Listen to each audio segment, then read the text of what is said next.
feeling a sense of tiredness and hopelessness about the system, but not to the same acute degree as you would if you lived in, say, America. It is a problem, I think, apparent to a lot of people today, that we are a breed. We're an expression of life. Man is that is taking over everything, and that it's not a good thing. So there's a growing distrust, I think, in regular politics, the way we go about our ways, because we see the results, the long-term results are not really very promising. And it's not an easy challenge, because a lot of it obviously happens through media, and media has its own way of working, of making things work, because people need something that is that grabs their attention from 1 minute to the next. So it needs to grab your attention. If you are going to be presenting anything through media, it has to be interesting for a split second, and another split second, and all. And the depth of the problems that we're facing are not really served that way. So we're in a certainly very interesting time. I mean, you talk about the depth of the issues. I know that climate change and green issues are important to you. Are important to you too. It should be important to everyone, but some of us campaign on them more than others. Yeah. I wonder how you feel about Trump and pulling out of the Paris climate change accords. Trump exposes an aspect of us. He's a representative of certain attitudes that are amongst us.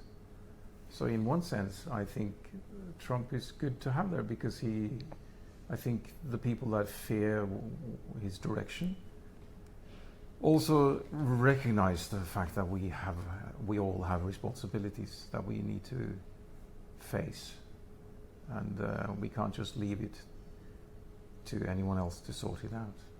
And you've taken that on. You mean as a counteraction? As a counteraction, yeah. He just exposes us, a direction. He exposes a mindset, an attitude that wakes people up. I think in that sense, Trump is very helpful. But do you think people are woken up? That remains to be seen. Who are people? I mean, I think yes and no. I think we're, like you were saying, we're moving more and more into polarizations of all types of conflicts. But you were asking about climate.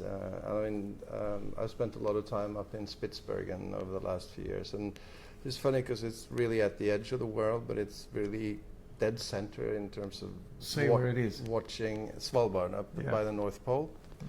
And that's, you're as far away from anywhere as you can be, but you're right in the middle of where climate change is very apparent. Very apparent. You see it from time to time you come there. You see the ice caps pulling back, and all the debate about whether or not it's man-made, as stupid as that discussion can be. Willy-nilly we have to take steps to try and make this planet habitable, and not that we've campaigned necessarily stronger than other people would.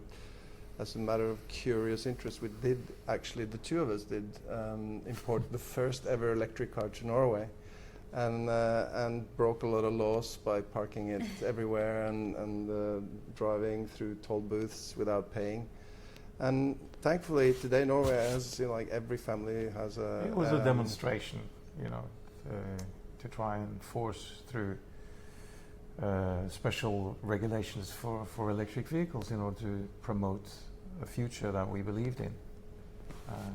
And it did actually, obviously they didn't change it because of what we did right then, but a couple of years later the change came. And it has stayed like that until these days, where the cost of an electric vehicle like a Tesla, for instance, is half of what it would have been. And is that something you hope other countries would adopt then? It's being seen as a good move, depending on who you ask, I suppose. Depends on how the electricity is made at the end of the day as well. Yeah. I mean, we've seen polarization here